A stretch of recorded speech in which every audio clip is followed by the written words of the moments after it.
And after these things, he went away from Athens and came to Corinth.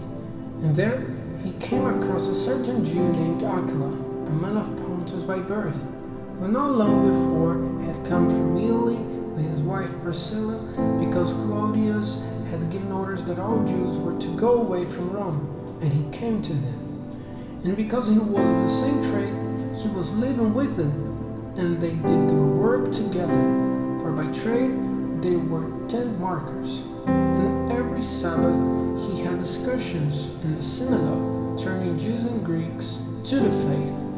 And when Silas and Timothy came down from Macedonia, Paul was completely given up to the word, preaching to the Jews that the Christ was Jesus. And when they put themselves against him and said evil words, he said, shaking his clothes, "Your blood be on your heads, I am clean.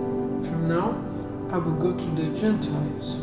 And moving from there, he went into the house of a man named Titus Justus, a God-fearing man, whose house was very near the synagogue. And Crispus, the ruler of the synagogue, with all his family, had faith in the Lord, and a great number of the people of Corinth, hearing the word, had faith and were given baptism.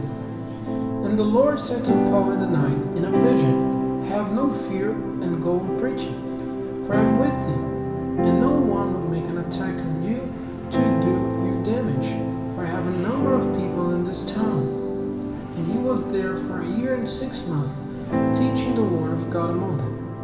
But when Gallio was ruler of Achaia, all the Jews together made an attack on Paul and took him to the judge's seat, saying, "This man is teaching the people to give worship to God in a way which is against the law."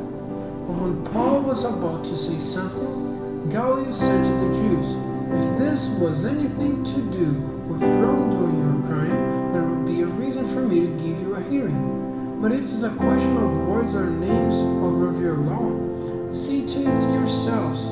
I will not be a judge of such things."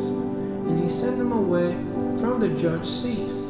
And they all made an attack on Sosthenes, the ruler of the synagogue, and gave him blows before the judge's seat. But Gallio gave no attention to these things. And Paul, after waiting some days, went away from the brothers and went by ship to Syria, Priscilla and Aquila being with him.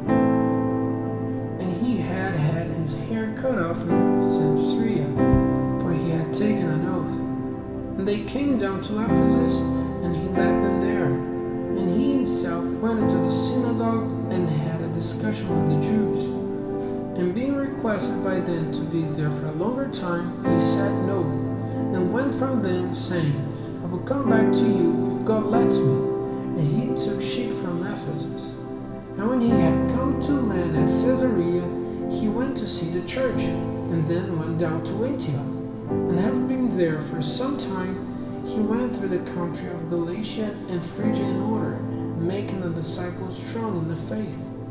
Now a certain Jew named Apollos, an Alexandria by birth, and a man of learning, came to Ephesus, and he had great knowledge of the Holy Writings.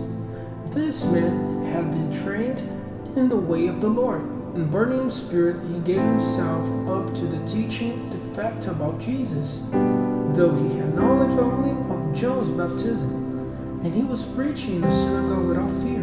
But Priscilla and Aquila, hearing his words, took him in and gave him fuller teaching about the way of God. And when he had a desire to go over into Achaia, the brothers gave him help, and sent letters to the disciples requesting them to take him among them. And when he had come, he gave much help to those who had faith through grace. For he overcame the Jews in public discussion, making clear from the Holy Writings that the Christ was Jesus.